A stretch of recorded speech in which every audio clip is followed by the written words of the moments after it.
Good afternoon. Good afternoon, sir. We commence the second session.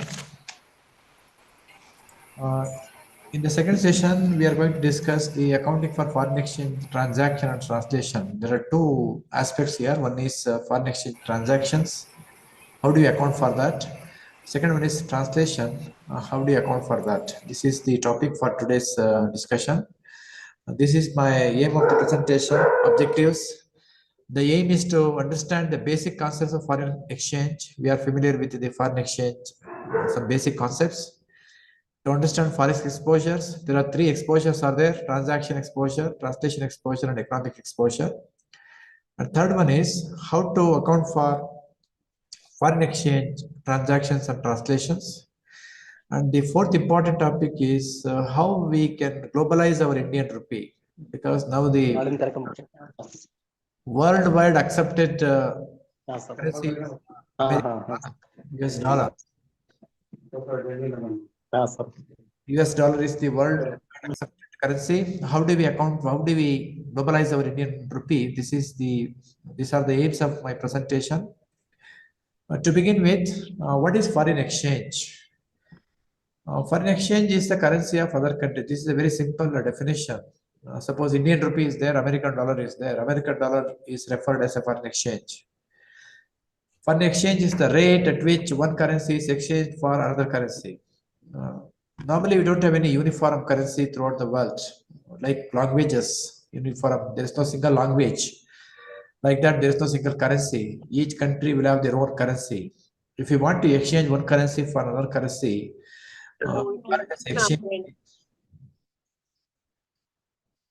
foreign exchange is the currency of other country. International business is conducted in global business environment in which there is no universal or single currency. Each country has its own currency because each country is a sovereign country, sovereign state. It has its own flag, national anthem, and also currency. Madam, Forex reserve is the outstanding balances of foreign currencies held by RBI on behalf of the government of India. We every day we talk about the forex reserve because Reserve Bank of India is the bankers to the central government and state government. What is the outstanding balance of foreign currencies with the Reserve Bank of India on a given date? This is called forex reserve. We need forex reserve to import goods, import oil, etc. If there is no forex reserve, we have to get a loan from foreign countries. You please remember, in 1991, forex reserve was not there in India. We pledged the gold in the Bank of England and we borrowed the money. We bought the oil. In that year, 1991, government thought that we should introduce the new economic policies, liberalization, privatization, and globalization. So we are reaping the fruits of the LPG policies, liberalization, privatization, and globalization. Already 35 years have been completed, 1991 to 2024. So many changes we have seen in India because of this new economic policies. New economic policies was introduced in 1991 when Manmohan Singh was the finance minister, P.V. Narasimha was the prime minister. The main reason for this introduction was the depletion of forex reserve in the Reserve Bank of India. This is the background of this. And we have ISO. ISO code means we have an organization called International Standardization Organization. It has developed a 3 letters code for all currencies which abbreviate in the same country as well as their currency. For example, we have USD. USD means US dollar. First 2 letters are the country code. Third one is the currency code. GBP, Great Britain pound, INR, Indian rupee, JPY, Japanese yen. This letter code have been prescribed by the ISO. This is there in the Geneva, Switzerland, which has got a code for each foreign currencies. We have a currency pair, foreign currency pair. What is pair? A currency pair is separated by an oblique or equal. For example, USD oblique INR. Or you can also say that USD is equal to INR. How many USDs, American dollars is equal to how many INR? This is called exchange rate. you don't find $1 is equal to 1 rupee. Never. So many Indian rupees is equal to $1. At present, $1 is equal to 83.95 cents. It fluctuates every day.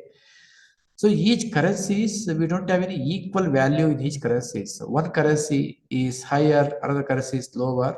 So this is exchange rate is determined by so many factors in the international market.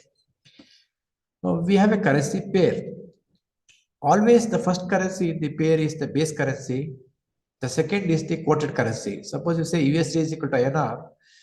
US dollar is the base currency. INR Indian rupees is the quoted currency. Means it fluctuates. How many Indian rupees for $1? Base currency remains constant. $1 is constant. This is a base currency. INR varies. This is a quoted currency. In USD is equal to INR. US dollar is the base currency while Indian rupee is the quoted currency. The exchange rate quotation is given as quoted currency per unit of base currency. Means base currency is taken to denote how many units of the quoted currency will be given for exchanging $1 is equal to how many rupees. Thus, a US dollar is equal to INR quotation will be given as number of rupees per US dollar. We may quote that $1 is equal to 80 rupees. Charge illa. Okay. We may quote that $1 is equal to 82 rupees or 84 rupees like this. This is a direct quotation. We have two types of quotation. One is direct quotation, another one is indirect quotation. Forex rate is fluctuating every day. Okay. Importer and exporter, they will be benefited. They may gain or they may lose because of the fluctuation in the foreign exchange rates. We have a topic called foreign exchange rate. Foreign exchange rate means the rate at which one currency is converted into another currency. You may ask a question, $1 is equal to how many Indian rupees? Answer is $1 is equal to 80 rupees, 84 rupees, 85 rupees like this. One is variable currency, another one is fixed. $1 is exchanged for 82 Indian rupees. Your question may also be, 1 INR is equal to how many in USD? You may ask another question, 1 Indian rupees is equal to how many US dollars? So answer is 1 Indian rupee is equal to 0.01219512 US dollars. So we have a direct quotation, another one is indirect quotation. Foreign exchange rate is the rate at which one currency is converted into another currency. There are two types of forex regimes, foreign exchange regimes. One is called fixed exchange rate regime, another one is floating exchange rate regime. Fixed exchange rate regime, exchange rate is fixed by the central government of a country, for example, Reserve Bank of India in India, Federal Bank in USA. All countries will have their own central banks. If the central bank or a central government fix the rate, this is called fixed exchange rate. Floating exchange rate is determined by the market forces. Demand for and supply of foreign currency would determine the exchange rate. Here, we don't have the role of the central government or the state government. What is the demand for a currency? What is the supply of the currency? Determines the rate at which the one currency is exchanged for another currency. Prior to 1991, I said 1991 is very important because it was the year in which the government of India introduced new economic policy. Prior to 1991, India had followed the fixed exchange rate regime. RBI was fixing the rate. But after 1991, the regime was liberalized and converted into floating exchange rate, wherein market will determine what is the exchange rate because there's a forex market wherein forex one exchange dealers are there and also the buyers are there.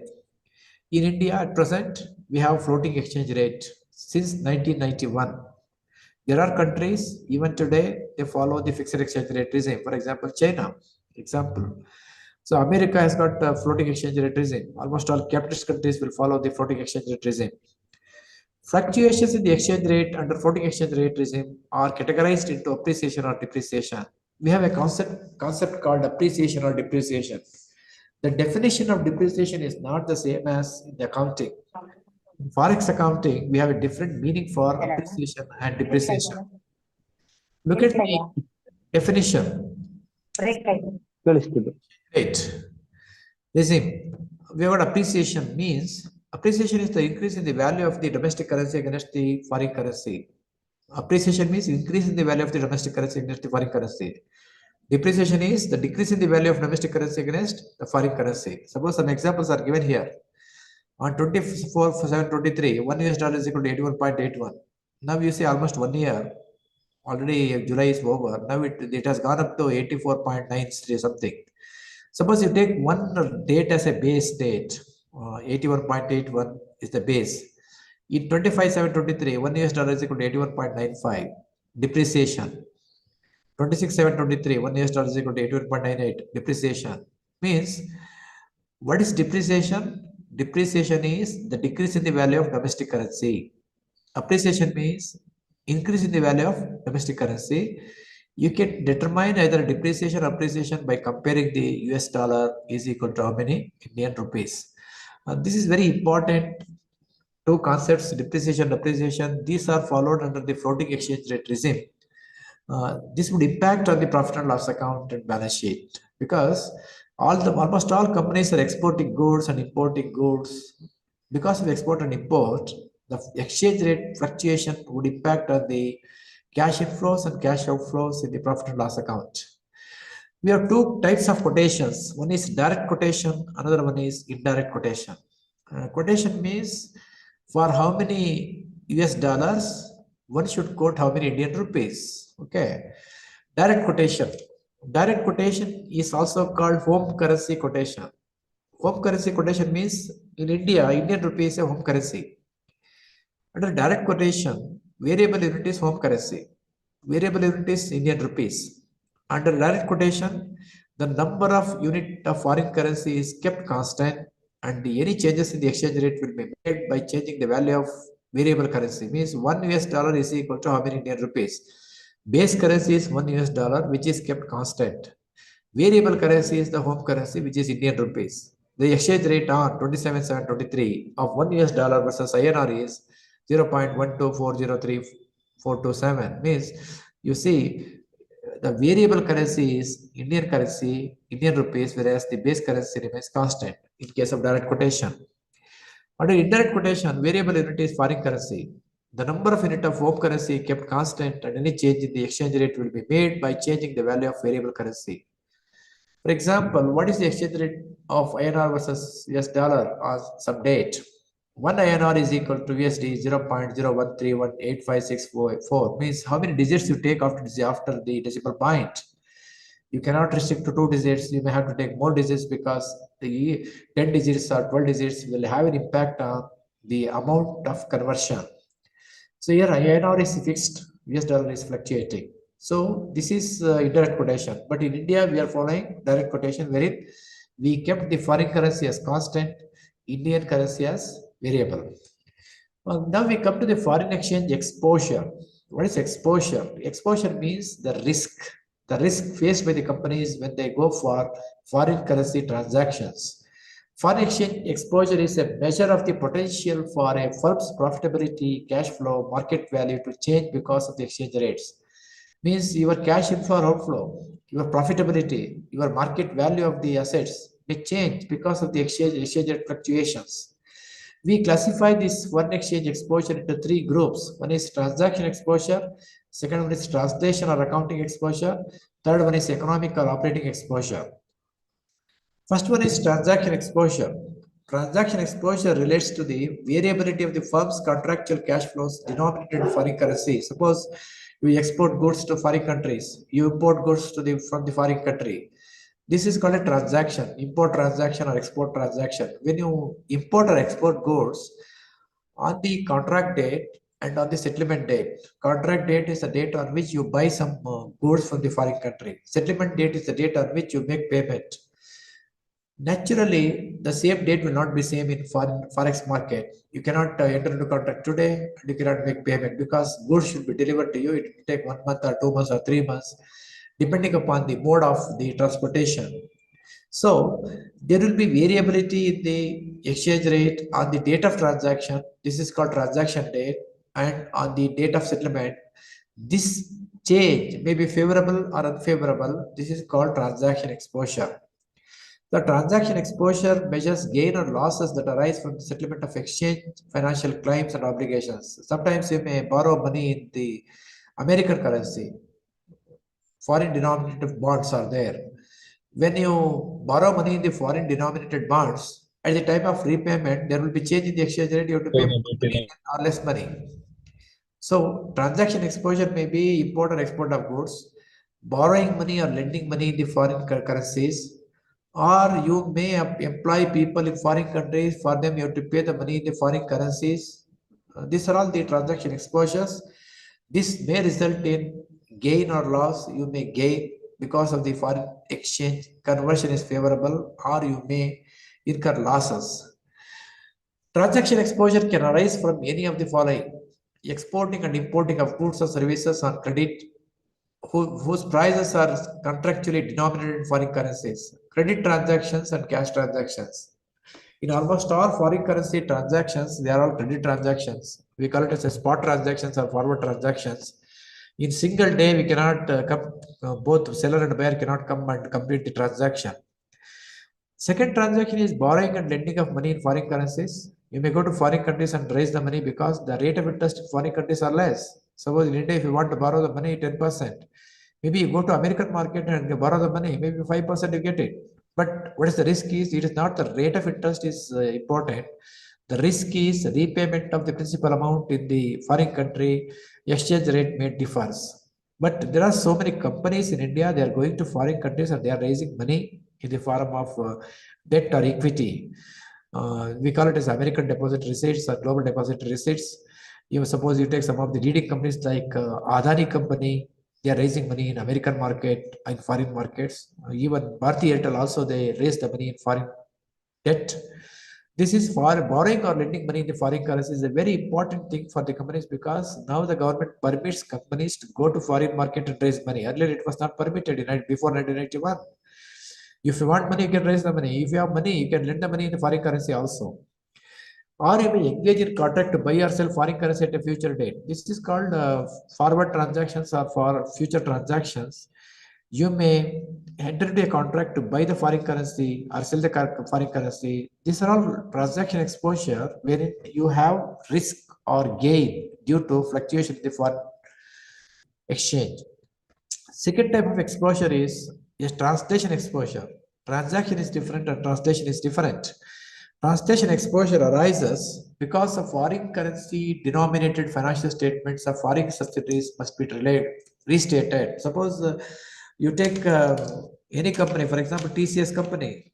TCS company is a Indian company. It has got subsidiary companies in foreign countries. Almost all countries, it has got subsidiary companies, foreign subsidiaries, because they want to provide software services in the foreign country. They open a foreign subsidiary in America or UK or Germany. They do the transactions in the foreign currencies. They prepare the profit and loss account and balance sheet in the foreign currency. But when they prepare the financial statements in India, they have to consolidate the financial statements of all foreign subsidiaries. At that time, we need to translate the profit and loss account and balance sheet prepared in foreign currencies to home currency. This is called a parent company should prepare a consolidated financial statements. If you open the annual report of any company, you find two sets of financial statements. One is standalone financial statements. It's a statement of parent company alone without adding the subsidiary company's financial statements. The second statement is consolidated financial statements, wherein you can add so many foreign subsidiaries financial statements. Therefore, for a commerce student or a teacher, almost all listed companies in India, they have a foreign subsidiaries or foreign transactions that must be translated into Indian currencies while preparing the consolidated financial statements. We have IFRS 10, 11, 12. Basically focuses on IFRS 10 is on consolidated financial statements, how they should prepare. Nowadays, if you analyze the financial statements of companies, uh, you can take a research work to find what is the liquidity, profitability, and solvency position based on the consolidated financial statement and based on the standalone financial statement. What is the gap you can find? Now, the research findings found that The gap is more between standalone financial statements and consolidated financial statement because almost all companies are having foreign subsidiaries. They will convert the foreign financial statements into Indian financial statements through the Indian currency. This is a very important topic for research and commerce because how the foreign subsidiaries are playing role in strengthening the consolidated financial statements of Indian companies or parent companies. Suppose you take TCS company, for example, there are many foreign subsidiary companies are there. Uh, the balance sheet and profit and loss account of foreign subsidiaries should be converted into Indian currency. This is called translation exposure. In translation exposure, there's a potential for increase or decrease in the parent company's profit or loss, net worth. This is because fluctuation in the exchange rate when you compare the opening date of the balance sheet and closing date of the balance sheet.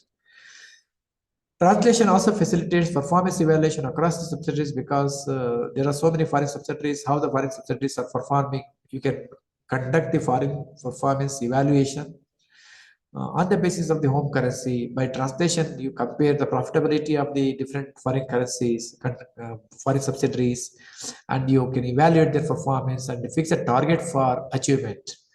This helps in translation exposure. The third type of exposure is economic exposure. Economic exposure, also known as operating exposure, is the extent to which the value of the firm would be affected by unexpected changes in the exchange rates. You see, we don't know what disturbances will occur in the foreign countries. Suppose recently in Bangladesh, there was a disturbance. Suppose if you have a foreign subsidiary in Israel, for example, the war is going on. In Russia and Ukraine, war is going on. Because of some external reasons, the value of the firm will be affected because of the operating problems there. So economic exposure analyzes the impact of future changes in the exchange rate on a firm's operations and its competitive position related to other firms. For example, if you want to buy oil from the Russia, you cannot use the US dollar. You have to exchange your dollar, your currency with the Russian currency. This is called a bilateral trade. You can exchange one-to-one currency. So economic exposure, because of the international situations, how your ability to do the business in the international arena would be affected by foreign exchange fluctuations. It may be marketing problem, production problem, movement of the person from one country to another country, maybe raising the money or lending the money, or maybe accounting issues. This is economic exposure. Always the companies prefer safe havens. They will not go to Russia to open a company. They will not go to Ukraine to open the company because there's a risk in that. This is called economic exposure. There's a risk, inherent risk is there. It is not safe to start a company in Ukraine. Maybe they close the company and they come to a safer place. This is how the operating ability of the company would be affected because of the fluctuation in the exchange rate in that region. Now we come to the accounting for foreign exchange transactions. How do you account for the forex fluctuations in accounting? This deal with recording of the business transactions in the books of accounts involving foreign currency, mainly import and export of transactions, borrowing or lending in foreign currency, investment in foreign subsidiaries. How do you account for this? Mainly three things will come. You may import the goods or export the goods. You may borrow the money in the foreign currency or you may lend the money in the foreign currency, or you may invest money in the foreign subsidiaries in foreign country. How do you account for this? There is a difference between foreign transaction and a foreign currency transaction. You see the two difference. One is foreign transaction means currency is not added there.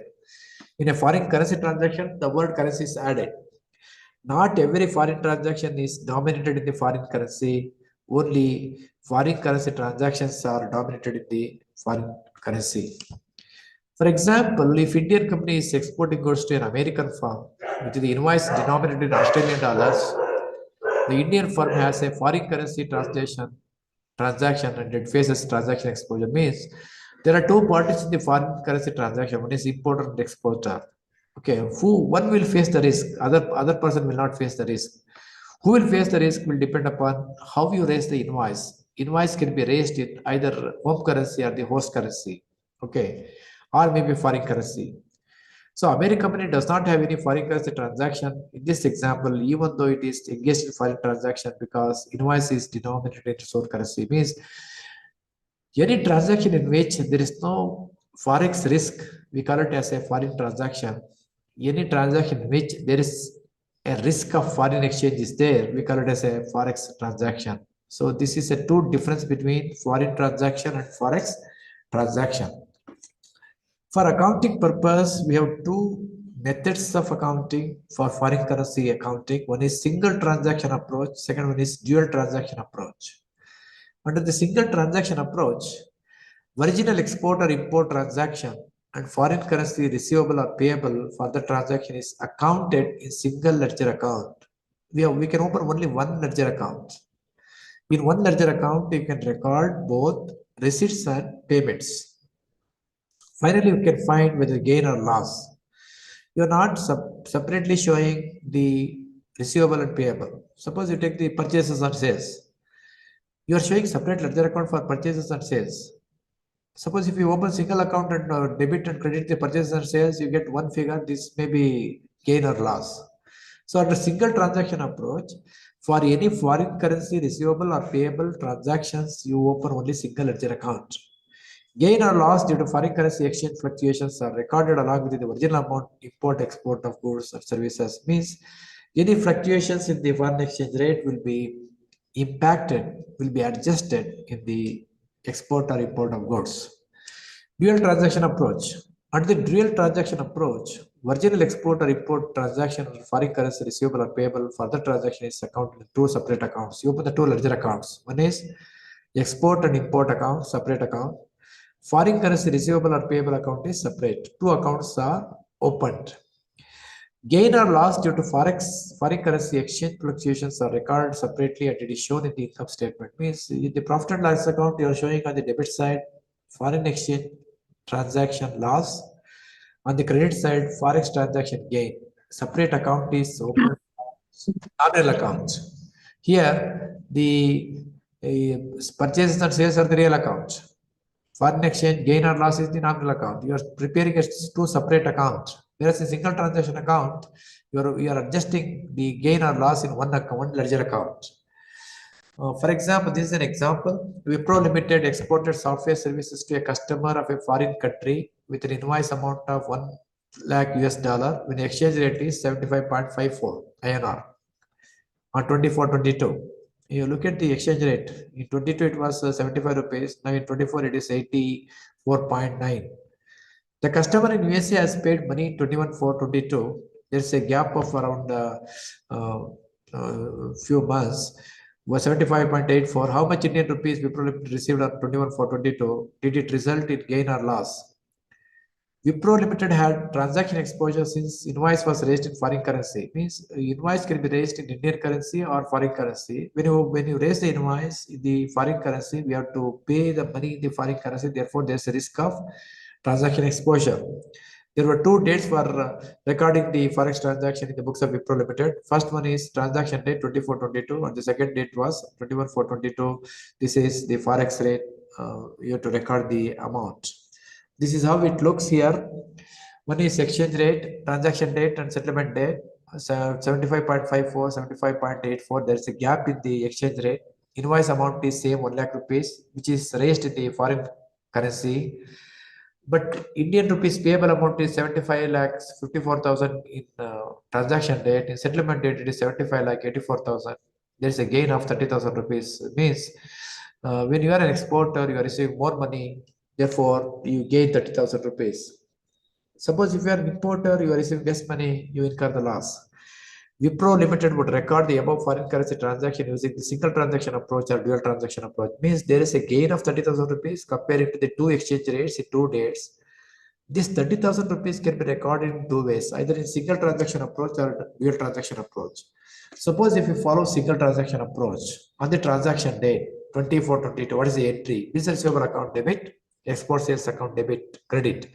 This is a credit entry. You are showing the gross amount receivable 75 lakh 54,000 rupees. This is multiplied by 1 lakh multiplied by the exchange rate 75.54 on the transaction date. On the settlement date, Bank account, you receive the money, bank account debit, this receivable account credit, export sales account credit. So here 30,000 rupees is the gain, you are recording the gain to the export sales account. You are not showing it in the profit and loss account separately, the single transaction approach, because you have not opened a separate nominal account for export foreign exchange gain or loss. Whereas under the dual transaction approach, you open a separate ledger account for foreign exchange transaction. On the transaction date, entry looks like this. This receivable account debit, export sales account credit. This is 75,54,000 rupees. This is the transaction date amount due for receipt at the rate of 75.54. This is the transaction date entry. If you go to the settlement date, we pass two separate entries, bank account debit, business receivable account. This is the gross amount which is receivable as per the transaction for 75,54,000 rupees. We receive it. And there's a gain of 30,000 rupees. You open a separate account, that is bank account debit 30,000 rupees, foreign currency transaction account credit 30,000 rupees. If you close the ledger account, if you open the trial balance, in the trial balance, the entry bank account will be there, export sales account will be there, and foreign exchange transaction account will be there. This item will go to profit and loss account in the form of the gain income from the foreign exchange transaction. So dual transaction approach differentiate the forex gain or loss and shows in the profit and loss account separately. Now there's a question before us. Should we follow single or dual transaction approach in forex accounting? There is no global consensus as to which of these two approaches is preferable. Dual transaction approach is more transparent than the single transaction approach. In America, they have got an accounting standards board called Financial Accounting Standards Board, which has recommended to the companies in America to follow dual transaction approach. SFAS number 52 on the basis of effects of change of exchange rate for exposure in the foreign currency means they are following the dual transaction approach because transparency is there. For every foreign currency transaction, we would come to know what is the gain or loss suffered by the company. This HFAS 52 in America, which is a detailed standard in America, they've got American standards are highly detailed compared to Indian standards. Suppose you see Australian standards, they are very simple. American accounting system is highly detailed, lengthy. Suppose if it is see the XBRL taxonomy in America, they got around 16,000 taxonomy elements in the profit and loss account and balance sheet. Whereas in India, we have around 5,000 taxonomy elements. So, SFAS 52 prescribes the procedure for preparation of the accounts as per dual transaction approach. Step number one is at the transaction date, measure and record in US dollars the asset, liability, revenue, expense using the spot exchange rate. If the financial statements are prepared between the transaction date and the settlement date, adjust the fluctuation in the exchange rate, payable or receivable on the balance sheet date. If the balance sheet date comes between the transaction date and settlement date. Report in income statement a foreign exchange transaction gain or loss resulting from adjustment made at the balance sheet date and adjustment made for settling the transactions. Means we have got three different dates. One is transaction date, second one is balance sheet date, third one is settlement date. What the standard says is that transaction date you record the transaction as a due entry. If the balance sheet date comes in between, suppose your transaction date is 1st March 24, settlement date is 34/24. There's a gap of 2 months. Balance sheet comes in between 31st March 24. Here, you have to record the transaction, close the transactions in 34/24, 31st 3/24, and again you reopen the ledger account and close it on 34/24. Means in accounting, we have to follow accounting cycle. Accounting cycle means first you record the business transactions, post them to ledger account, prepare the adjusted, unadjusted trial balance. At the end of the year, you have to prepare the closing entries. Then you prepare the adjusted trial balance. Later on, you prepare the profit and loss account and balance sheet. So SFAS 52 recommends that transaction date entry, settlement date entry. In case the balance sheet comes in between these two dates, you have to prepare entries for balance sheet date also. Now we have got Ind AS 21 for Indian Accounting Standard 21 effects of changes in the foreign exchange rates. What is the objective of this standard? This has been promulgated by the Indian MCA, Ministry of Corporate Affairs, from July 2017. I think 2017 was very important year because in India, GST was introduced in 2017. India's was also introduced in 2017 simultaneously. Now 17 to 24 means almost 7 years of experience we have in implementation of GST and implementation of Indian Accounting Standard. Indian accounting standards are converged IFRS standards. We have modified the IFRS and we implemented the IFRS in the form of Ind AS. So this Ind AS 21 has got an objective how to include foreign currency transaction and foreign operations in the financial statements of an entity.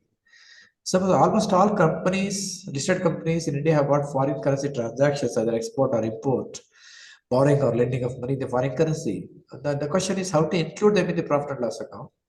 Second question is how to translate the foreign financial statements into presentation currency. There are two issues here, two objectives. One is how to account for transaction and how to account for translation.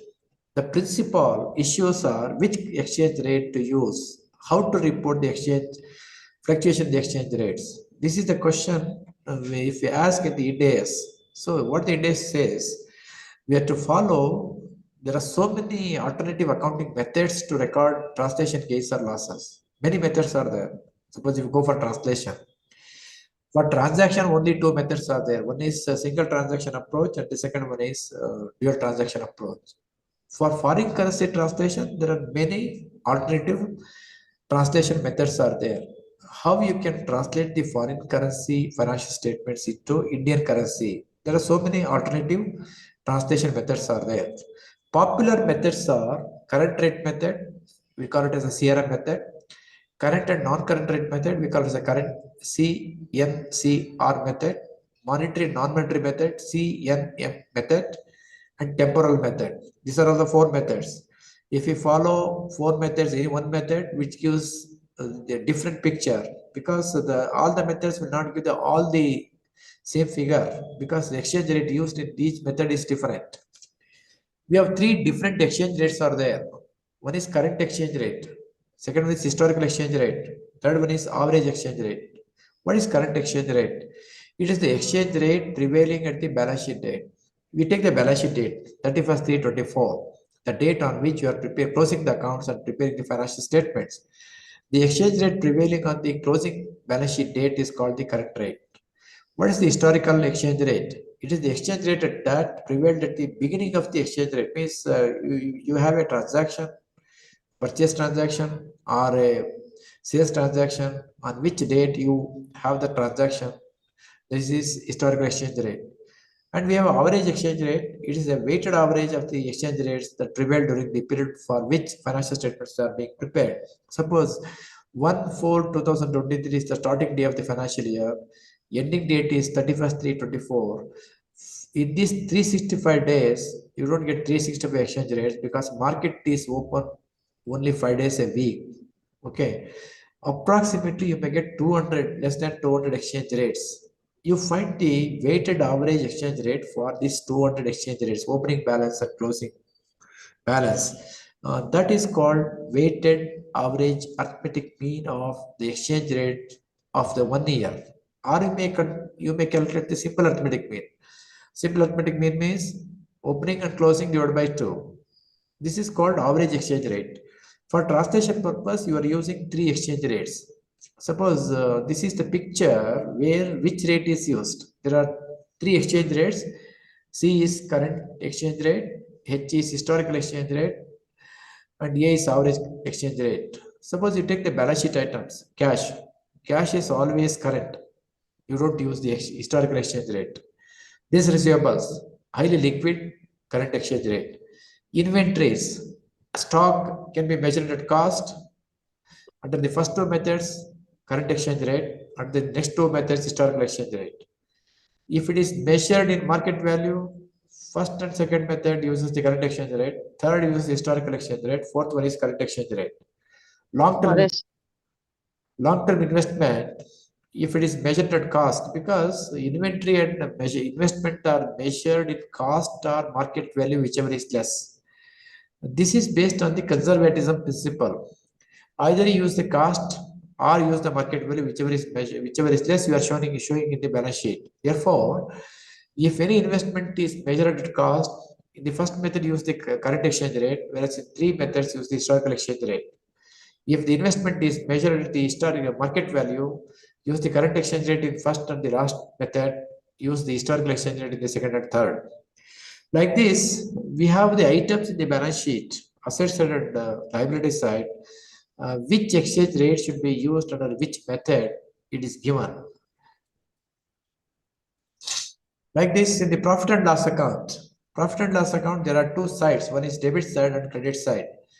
Revenues on the credit side, all the methods recommend use of the average exchange rate. Cost of goods sold on the debit side, use the average exchange rate. Depreciation is one item on the debit side of the profit and loss account, whereas in CRM method uses the average exchange rate, whereas other methods recommends historical exchange rate, because depreciation is based on the original cost of the asset which was purchased at the time of acquisition. So we have an abbreviation called A is average exchange rate, C is current exchange rate, H is historical exchange rate, and B is the balancing or flood figure. Now we discuss the first method, current rate method. How do we do the accounting under the first method? Under the current rate method means current exchange rate. Current exchange rate means the exchange rate prevailing on the balance sheet date. All balance sheet items except equity share capital in the balance sheet, liability side and asset side, are translated at the current exchange rate. Equity share capital is restated at the historical exchange rate. This is a procedure for translation of subsidiaries balance sheet into home country's balance sheet. The year-end share capital includes cumulative translation adjustment, which serves as a plug to make the balance sheet balance. Why you are using the translation difference is adjusted into the share capital. In the current rate method, if you go to the profit and loss account, all revenues and expenses are translated using the average exchange rate. Under the current rate method, foreign currency gains or losses do not affect the income statement. It is the simplest of all translation methods. Suppose there are four methods are there. One of the simplest method of foreign translation accounting is current rate method, which mostly uses the current exchange rate, which is prevailing on the balance sheet date. Current and non-current rate method. We classify the assets and liabilities into current and non-current. There are different ways of classification.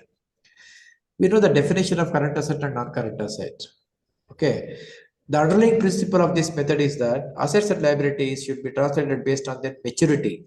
Suppose if less than 1 year means current, more than 1 year is not current. Means all current assets are easily convertible into cash within 1 year.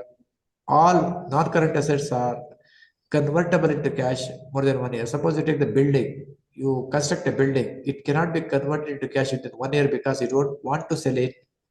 So it will be converted to cash only when you sell it, not in within 1 year, it may take several years. Therefore, current and non-current method classifies the assets and liabilities based on the maturity. Maturity means when you convert the asset into cash. A foreign subsidiary's current assets and current liabilities are converted at the current exchange rate. Non-current assets and liabilities are translated using the historical exchange rate, because non-current assets are not based on the current assets principles. You are translating using the historical exchange rate. If you come to the balance profit and loss account, most of the income statement items are translated using the average exchange rate, except the depreciation in the profit and loss account debit side, which is translated using the historical exchange rate. We have a third method called monetary method, non-monetary method. Assets and liabilities can also be classified into monetary assets and non-monetary assets. What is monetary asset?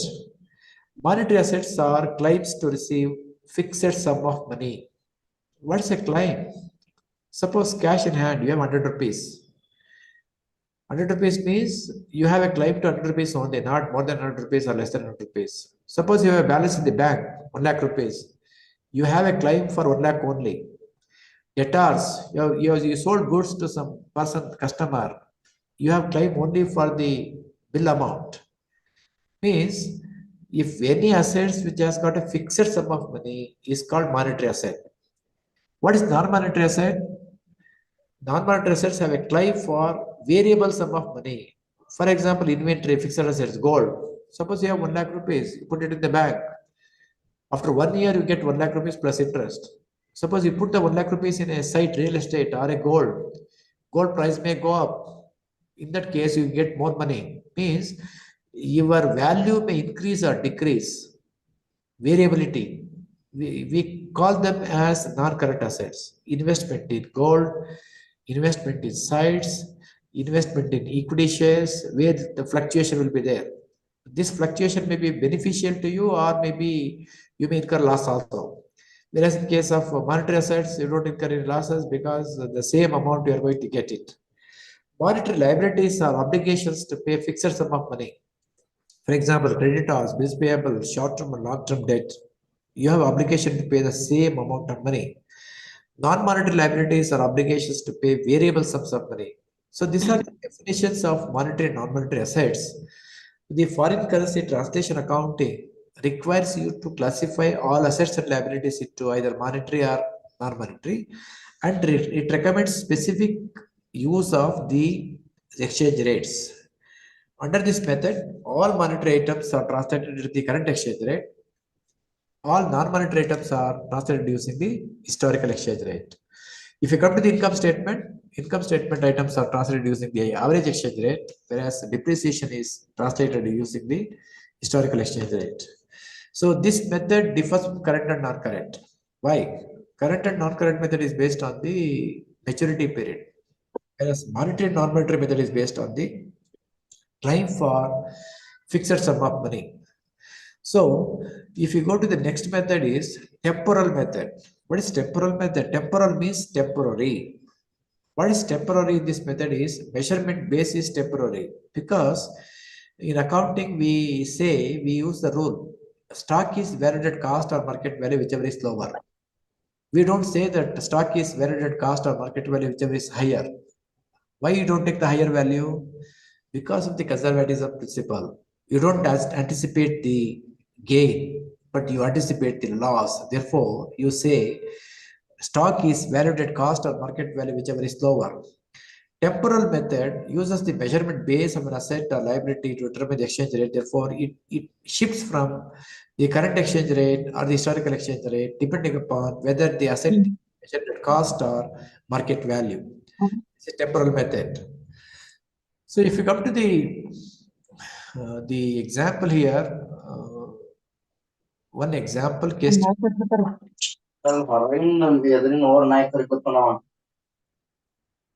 One example here.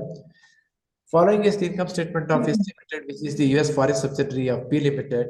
There are different exchange rates are given here. Exchange rate at the beginning of the year 74 rupees, end of the year 76. Average exchange rate is 75 rupees. Inventory sold during the year was acquired when the exchange rate was 74. The equipment being depreciated was originally acquired when the exchange rate was 74. So if this information is given, you can put it in the table. Cost of goods sold 3,600, salary expenses 720. This is the profit and loss account debit side. Depreciation 200, advertising 100, miscellaneous expense 50, net profit 2,530. Sales is 7,200. Suppose this is a simple profit and loss account prepared at one currency, that is called US dollar, a foreign subsidiary. You want to translate this into Indian rupees. How can you translate this? Different methods are there. Suppose you take the first column, income, sales. US dollar is 7,200. You convert this into Indian rupees. Exchange rate is given in the previous slide. Exchange rate is 74 is the beginning exchange rate, historical exchange rate, 76 is the current exchange rate. You multiply this dollar into exchange rate. In case of the income statement, you always use the historical average exchange rate. This is CRM is current exchange rate method. CN NCM is current and non-current rate method. M and NMM method is monetary non-monetary method. You see the same amount because the exchange rate is average exchange rate. If you come to the expenses side, cost of goods sold, $3,600 is there. Look at this figure. This figure fluctuates. Why it fluctuates means under the first method, current rate method, you are using the current exchange rate. Whereas in next three methods, you are using the historical exchange rate. You are showing less amount here, whereas you are showing more amount here. Therefore, profit figure varies if you follow the different methods of translation. Salary 720, this is a revenue expenditure, you are showing the same amount, multiplying the same amount by average exchange rate. Depreciation is 200. In the first method, you are multiplying by current exchange rate, whereas in different methods, you are using historical exchange rate. Therefore, this is the depreciation amount is lower here, whereas is higher here. Advertising is $100. 7,500 is the current rate method multiplied by the current exchange rate. Whereas in this case, you multiply the same amount. Miscellaneous 50, 3,750 same amount. Net profit balancing figure, you see the balancing figure here, Indian currency 1,89,750. Whereas in the different methods, you get the different profit figure. The variation in the profit figure is because of use of different exchange rate for translation under different methods. Now, this is about the two aspects. One is foreign currency transaction, another one is foreign currency translation. Now I will go to another area of foreign exchange accounting. All of you are familiar with the SWIFT banking system. SWIFT, suppose you are familiar with the Dept and RTGS. If you want to transfer money from your account to another account, your friend's account through net banking, either you can go for RTGS or Dept. But if you want to transfer money from India to foreign in foreign currency, how do you transfer this money in foreign currency transactions? We call it as a SWIFT banking system. SWIFT is a society for interbank financial telecommunication. This is a society through which you can transfer money from India to foreign country through you for your friend or your children. This is a messaging network. SWIFT is a messaging network used by financial institutions to quickly, accurately, and securely send and receive information on foreign currency transfer. Suppose in case of RTGS, your account is debited and another account is credited immediately. It may take few hours if the amount is more, Q is more. In case of Nept also, for internet transfer of the money from the internet banking. Whereas in case of SWIFT, you transfer from one country to another country using the message, telecommunication message through that society. This SWIFT assigns each financial institutions a unique code known as bank identifier code. Suppose for SBI, it is SBI IN BBXX, triple X is there. First three letters bank name SBI. Second two letters IN India. Next two letters are location Bombay BB. Last three letters individual branch name. Suppose you have a bank in Saraswatipuram in Mysore in one area. The State Bank of India is the three letters bank name. IN is the India, it is there in India. In which city it is there? In Mysore is there, MY is the Mysore. What is the location, exact location? The last three letters. So, branch from one country can transfer money to another branch in another country using the messaging system, which is called Society for Interbank Financial Telecommunication Messaging System. This is a SWIFT messaging system for forex transactions. I come to another very important topic in India, which is called a gift city.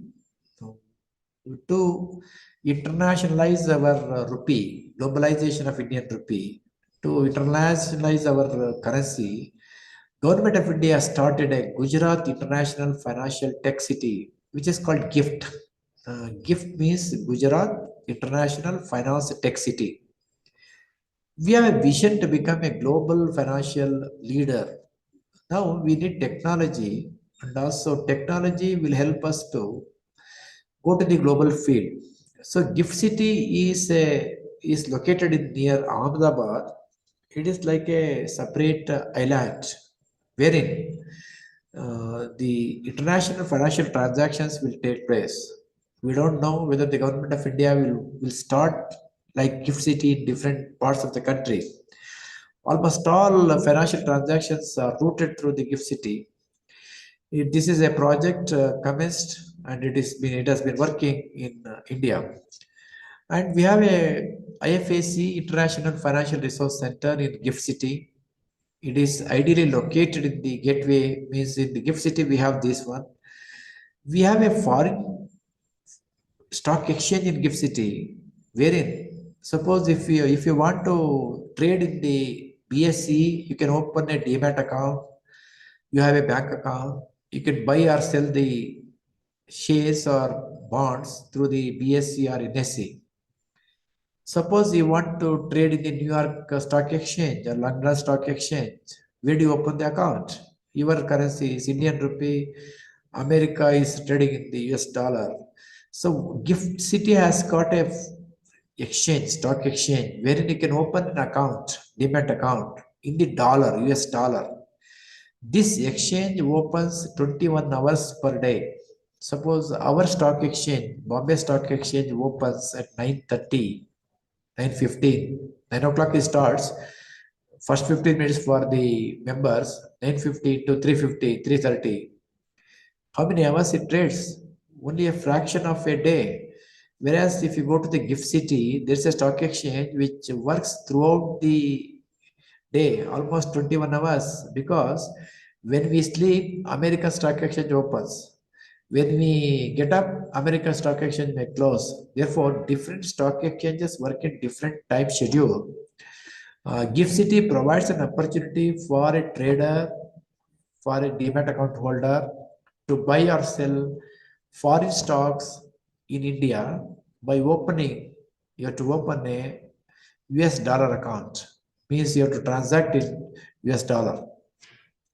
This is how the developments are going on. Finally, I would say that globalization of Indian rupee. This is a very important thing. Expanding the use of rupee for international trade. Now, most transactions are taking place in American dollars. American dollar is the most sought after currency. With American dollar, you can reach anywhere in the world. But if you have Indian rupee, you may not, because Indian rupee may not be accepted in some countries. How to globalize our Indian rupee? This is a very challenging task for us. If you globalize our Indian rupee, if Indian rupee is accepted everywhere for trade and commerce, definitely we can strengthen our international trade. So this can reduce the cost of doing business and can help in making exports and more competitive in the global market. India has been encouraging Indian rupee to settle bilateral transactions. I told you about Russia. If we want to buy oil from the Russia, we are encouraging to transact in Indian rupee versus Russian ruble. American dollar will not come into play. So the challenge before us is that how to strengthen Indian rupee, how to make the Indian rupees more acceptable in the foreign currency transactions so that the exchange rate risk can be reduced, exchange rate problems can be reduced, and we can do more and more business. This is my presentation. I'm open for questions, please.